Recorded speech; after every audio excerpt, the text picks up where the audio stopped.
Olá, eu sou a Diana Ramos. E eu sou o Sérgio Gritinas.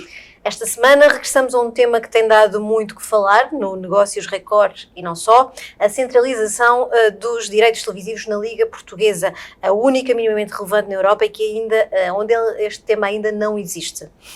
É o quinto episódio do Negócios Record, o programa que faz a auditoria às vitórias fora de campo e aos números além das quatro linhas. E o nosso convidado desta semana é o Rui Queiro, diretor executivo da Liga. Olá, Rui. Obrigada por nos receber aqui nos escritórios da Liga Portugal em Lisboa. Em que ponto é que está neste momento o processo de centralização dos direitos televisivos? Muito bom dia. Em primeiro lugar, agradecer-vos a vossa vinda aqui. É obviamente uma honra e um prazer receber-vos nas nossas instalações. Dizer que o processo da centralização é um processo, como é sabido, desde 2015 o Presidente Pedro Proença tem colocado em cima da mesa este tema. Como aliás a Diana falou, Portugal é praticamente o único país da Europa em que este tema da centralização não está já definido, não está já implementado. Desde 2015 este tem sido uma bandeira e foi com grande alegria que em 2021 constatámos que o Governo definiu aquilo que era os milestones e aquilo que era o processo para a centralização. Na altura, com algum espanto também, vimos que era um processo que estava definido num horizonte de 7 anos. 7 anos que, tendo em conta que Portugal já iria atrasado neste processo, ainda nos perspectivava um horizonte em que teríamos também, por um lado, tempo para poder materializá-lo, com qualidade, e por outro lado também ainda um tempo para esperarmos essa materialização. Como é que vê este hiato tão grande, desde 2015 até agora, e ainda temos que esperar mais alguns anos, cumprindo-se aquilo que é o calendário previsto? O que é que justifica isto? É alguma resistência neste processo? Não, o que foi definido no Decreto-Lei de 2021 foi exatamente estes prazos, nomeadamente 2 datas que são mandatórias neste processo. Mas disse que viu com surpresa que fosse um processo tão longo. Surpresa porque a verdade é que esta era uma aspiração de muitos anos do futebol profissional português. É uma aspiração dos nossos clubes fazer um processo de centralização e ir em contra daquilo que é as boas práticas europeias. Em todas as grandes ligas já foi materializada esta centralização e obviamente que a nossa expectativa é que este momento viesse o mais depressa possível. Há alguma hipótese de acontecer antes de 2028-29, que é quando terminam, creio eu, em 28, terminam os últimos contratos ainda em vigor, e há hipótese de acontecer antes ou não? Como é uma ambição também da Liga, e o próprio Presidente Pedro Proença já falou isso várias vezes. Acho que, voltando só um bocadinho atrás, sim, foi definido no Decreto-Lei 2 datas mandatórias. Junho de 2026, onde teremos que apresentar à Autoridade da Concorrência aquilo que é o nosso modelo de comercialização. E a chave de distribuição? Modelo de comercialização e chave de distribuição. E julho de 2028, onde se concretiza a centralização. Obviamente que é cumprindo este milestone, cumprindo este roadmap e todas as atividades que estão inerentes a este processo, que a Liga está completamente focada. Cumprir o Decreto-Lei, concretizá-lo com sucesso e concretizá-lo bem. É esse o nosso objetivo. O que também dissemos na altura, e temos sempre dito, é que estudamos e estamos abertos a todas as possibilidades que possam ocorrer durante este processo.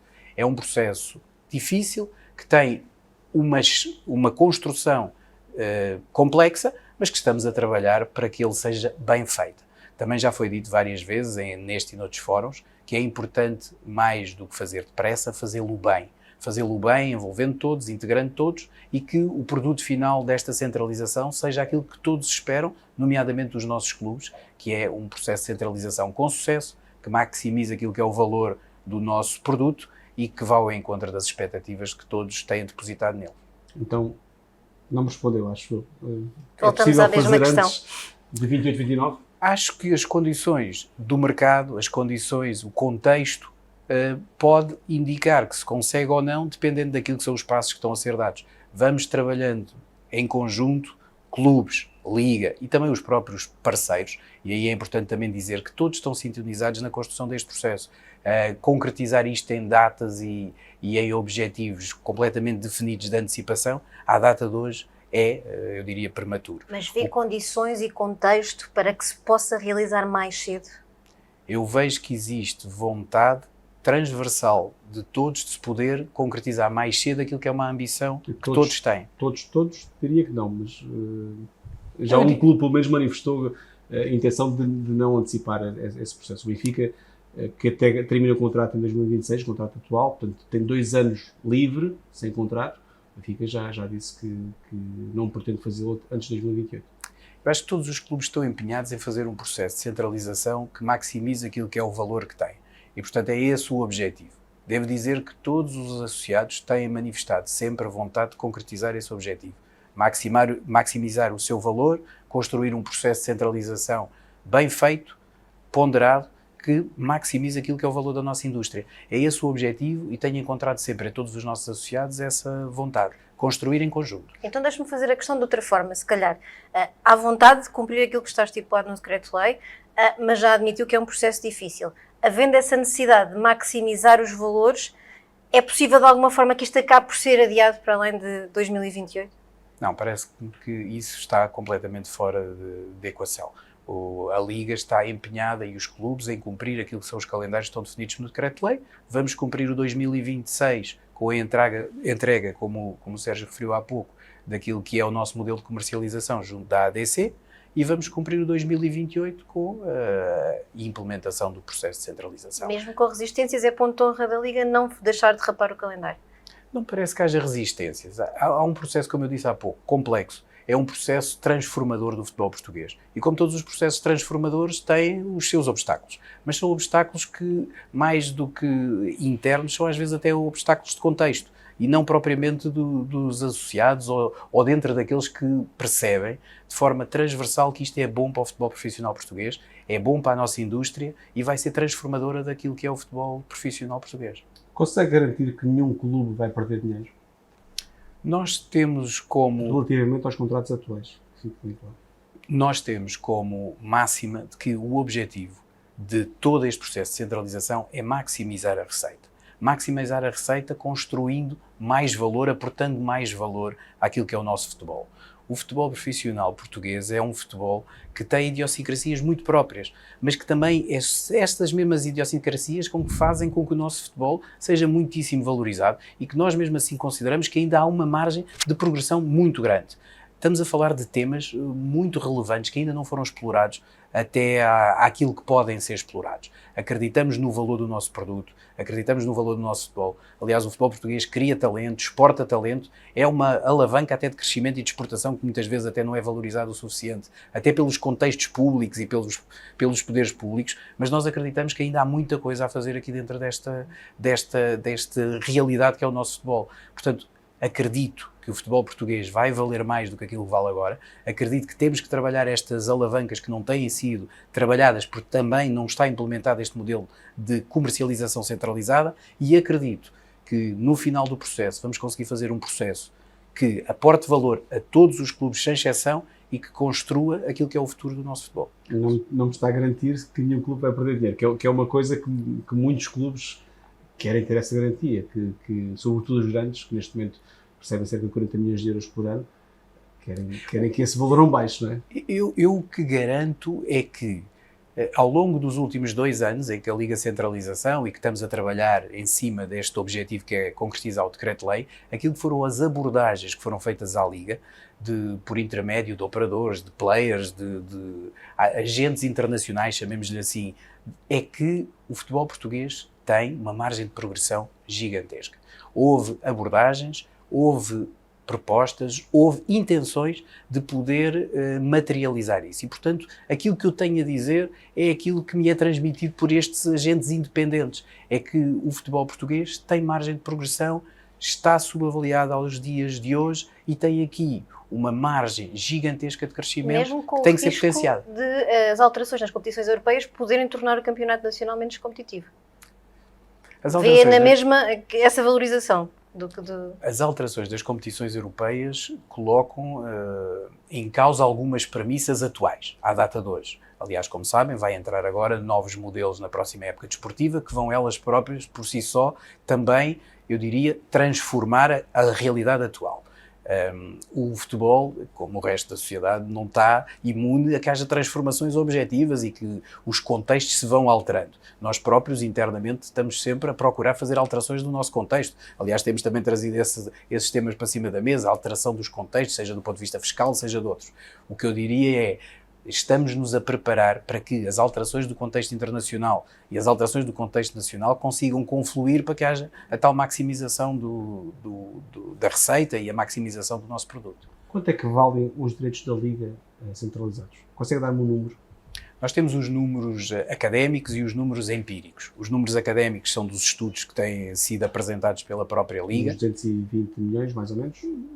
Oscila, há uma franja grande. Não queria agora estar a definir valores específicos, depende de estudo para estudo, os benchmarks são diferentes, a maneira como são construídos os estudos académicos também são académicos ou técnicos são diferentes.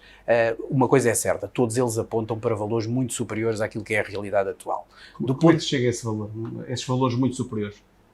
Os valores são baseados em aquilo que são, por um lado, as outras realidades, as outras ligas, a Liga Holandesa, nomeadamente as Big Five e outras também. Mas porquê que Portugal se compara com os Big Five? Em termos de mercado, valor de mercado, a população de Portugal é um quarto da população espanhola, um quinto. Do Reino Unido não se fala, de França é um sexto, da Alemanha é um oitavo da população da Alemanha. Porquê que Portugal, quando olha para o mercado de televisão, acha que está num patamar igual aos das Big Five, quando são realidades demográficas completamente diferentes e já agora de poder de compra também? Nós vivemos um bocadinho aquele paradigma da andota, não é? Que eu penso que até já comentei com o Sérgio isso uma vez, que é nós queremos ser o maior dos mais pequenos ou o mais pequeno dos maiores, e eu diria que nós estamos neste paradoxo das duas realidades. Coisa que não podemos mudar, somos 10 milhões de habitantes. Obviamente, não há mais do que isso, não é? Mas há isso e há também as características específicas e só nossas daquilo que é o nosso futebol. Eu diria que numa avaliação menos científica e mais popular, diria que o futebol português é realmente um outlier estatístico, porque nós temos, por alguma razão, o melhor jogador do mundo, o melhor jogador até de outras modalidades. Mas continuam a ser 10 milhões de habitantes e consumidores potenciais de futebol. O nosso mercado interno é esse, nós não vamos ter mais do que os 10 milhões, andará por aí, mas nós também temos um mercado internacional potencial que é muito, se calhar, superior ao da Holanda ou muito superior ao da Bélgica. E, portanto, a realidade, quando é vista, tem que ser vista... ao da França? Estou a falar o exemplo, não vou agora estar a classificar. A França é um bom exemplo também. Mas a França, por exemplo, tem um mercado interno completamente massivo em relação ao nosso. O que eu estou a dizer é que as variáveis não são só uma, que é o mercado interno. Se compararmos só pelo mercado interno, possivelmente é essa conclusão que chegaremos. Temos o mesmo número de pessoas que uma realidade como a Bélgica ou os Países Baixos e, portanto, seria só aí que nos devíamos comparar. Quando falamos de um mercado externo, aí se calhar também já não nos podemos comparar exatamente só com essas duas realidades, e por isso é que, do ponto de vista científico ou técnico, foram feitas avaliações que ponderaram várias realidades e que foram fazer benchmarks de vários mercados, não só os das Big Five. Mas seja como for, até porque não vou discutir tecnicamente o tema, porque é que uma determinada consultora ou uma determinada entidade ou um determinado operador faz uma avaliação, o que eu queria dizer é: o futebol português tem as suas características, tem um mercado internacional por explorar, precisa de outro tipo de abordagem, tem um mercado interno que também pode ter outras abordagens, competirá a quem está dentro do mercado também perceber qual é a abordagem que deve fazer. O que nós acreditamos e aquilo que os números desses estudos e também os operadores e os players que têm vindo ter connosco dizem é que existe margem de progressão. Então porquê é que vê que haja tanta crítica aos números a que chegaram? Eu não encontro tanta crítica aos números a que já chegaram. Já ouvimos algumas. Como eu lhe disse há pouco. Inclusive aqui no Negócios Record. Já houve algumas no programa, por isso é que estava a referir. Eu só não adjetivei como tanta. Eu acho que num modelo que está a ser alterado, num processo de transformação tão significativo como é o processo de centralização do futebol português, dos direitos audiovisuais, obviamente haverá sempre quem, por razões que não vou discutir, possa ser mais crítico, ou momentaneamente ou pontualmente mais crítico, e quem mais entusiasta. Entre os críticos e os entusiastas, nós vamos encontrando de certeza o nosso caminho e vamos continuar a construir com base naquelas convicções. Mas o número mais recente a que chegaram também não peca por excesso de entusiasmo? Não é uma questão de excesso de entusiasmo, são números que foram transmitidos por players do mercado, que nos apontaram para isso. Falou de players há várias vezes. Tem alguma proposta em mão de um operador, de alguém que queira comprar os direitos, que diga: eu pago-lhe 250, 300 milhões por ano por isto? Ou o que tem são as propostas que o Record já anunciou, de compra de equity de uma empresa de centralização. Sérgio, eu não vou discutir pontualmente nem as propostas. Não, estamos aqui para discutir o que entender, mas não vou discutir pontualmente nem propostas nem soluções. O que eu estou a dizer é, existe essa intenção, houve essa intenção, foi materializada e até pública, e o Sérgio ainda bem que disse isso, até transmitido pelos vossos meios. Mas o que tínhamos eram 3 propostas, em que uma delas era basicamente consultoria sem se atravessar com nenhum valor, e 2 em que se propunham a comprar equity da empresa.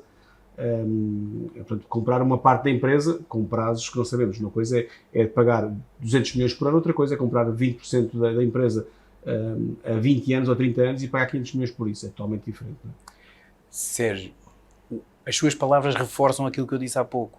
Há vontade, há interesse e, acima de tudo, há o entendimento por parte de muitos players, e falou de 3, e eu poderia-lhe acrescentar, se calhar, muito mais. Mas há mais propostas, além destas 3 já? Deixe-me só terminar.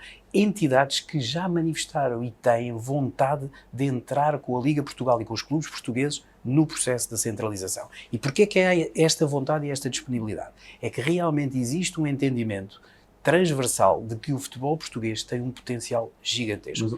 E esse potencial... Alguma desses players, dessas entidades, já lhe disse, eu pago 300 milhões de euros por ano para ter a Liga Portuguesa?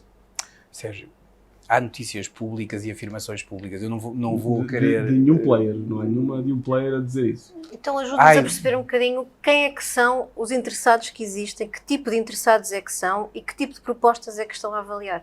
Para quem não acompanha com mais atenção a questão da centralização dos direitos televisivos, que tipo de players em concreto é que estamos a falar e que tipo de propostas é que têm estado a observar?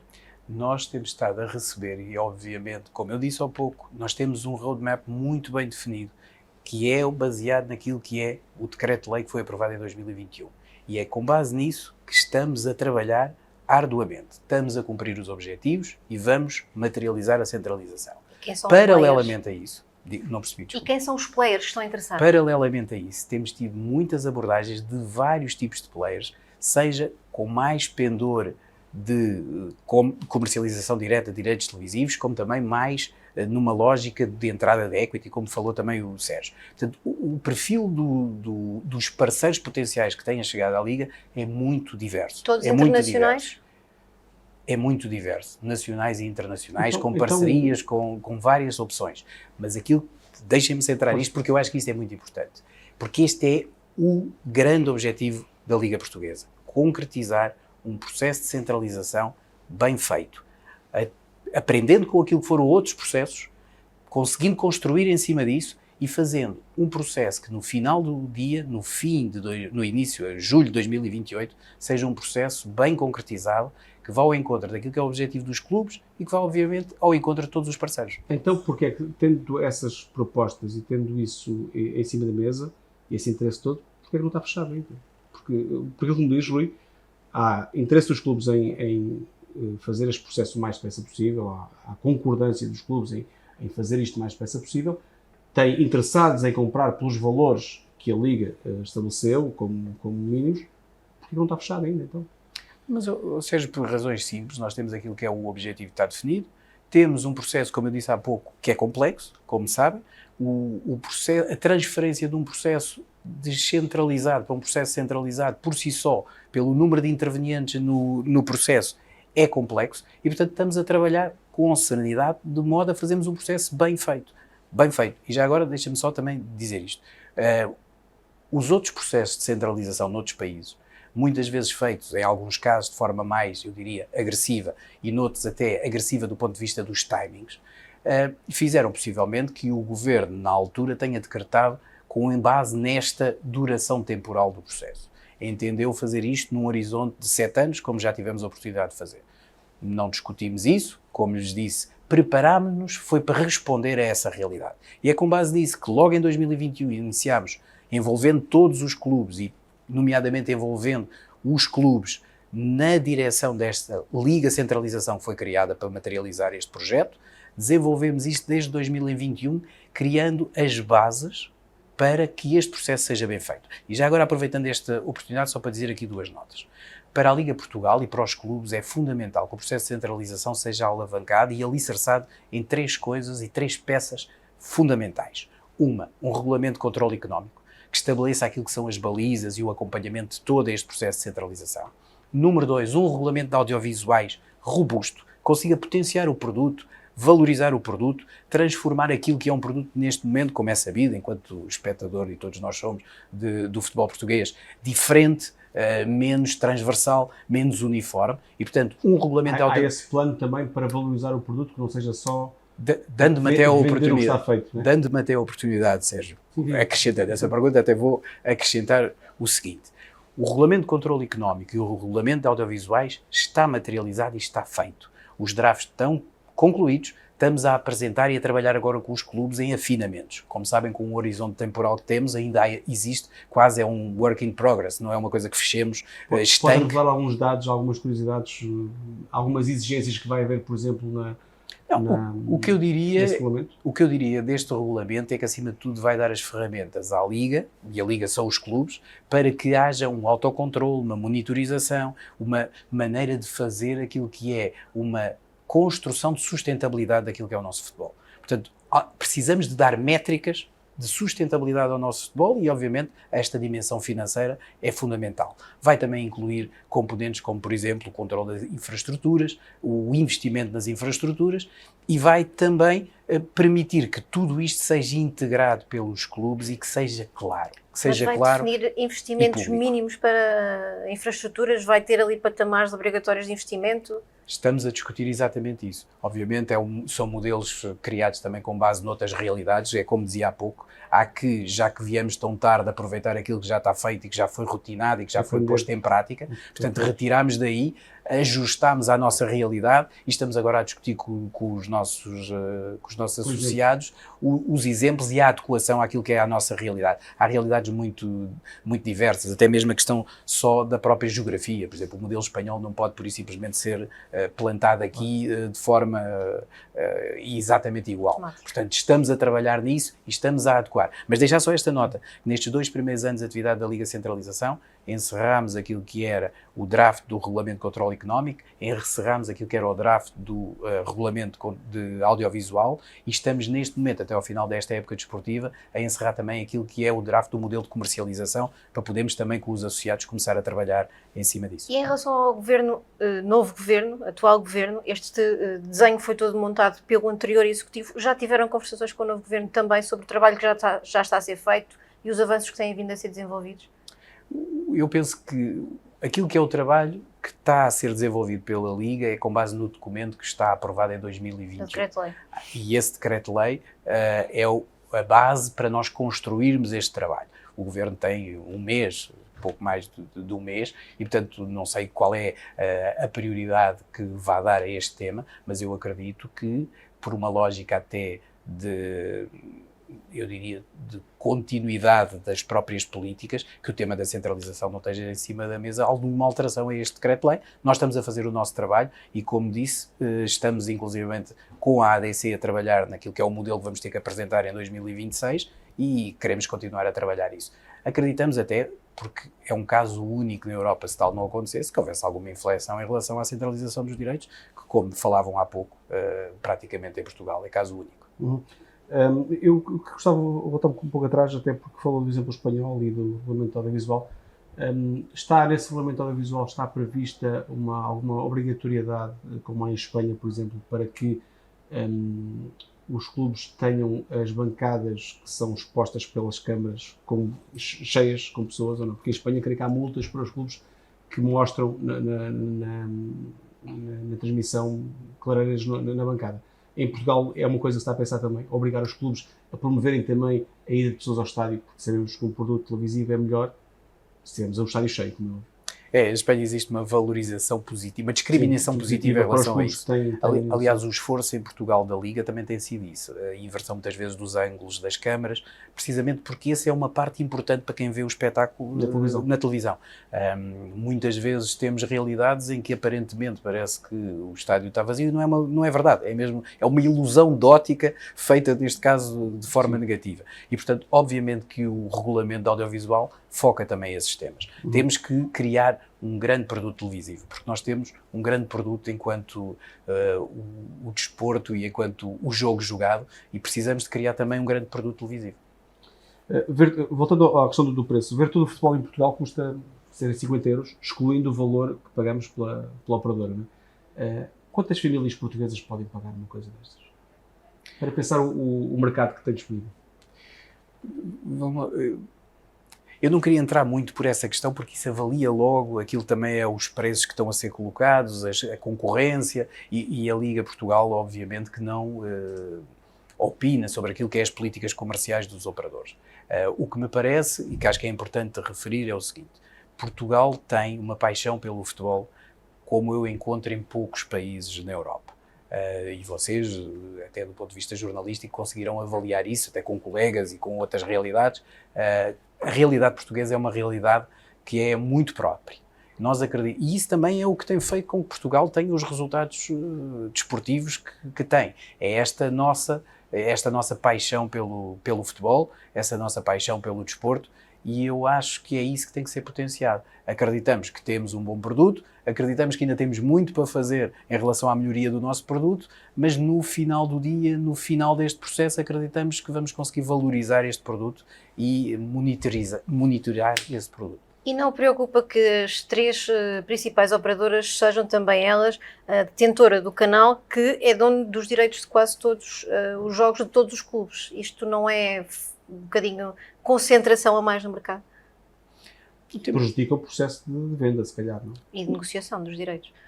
O que estamos a construir é um modelo que no final do dia, também em 2026, vai ser apresentado à Autoridade de Concorrência, que potencia aquilo que é a valorização do mercado. Competirá depois às entidades respectivas poder avaliar se existe essa concentração ou não e quem é que são. Isso já é um tema diferente.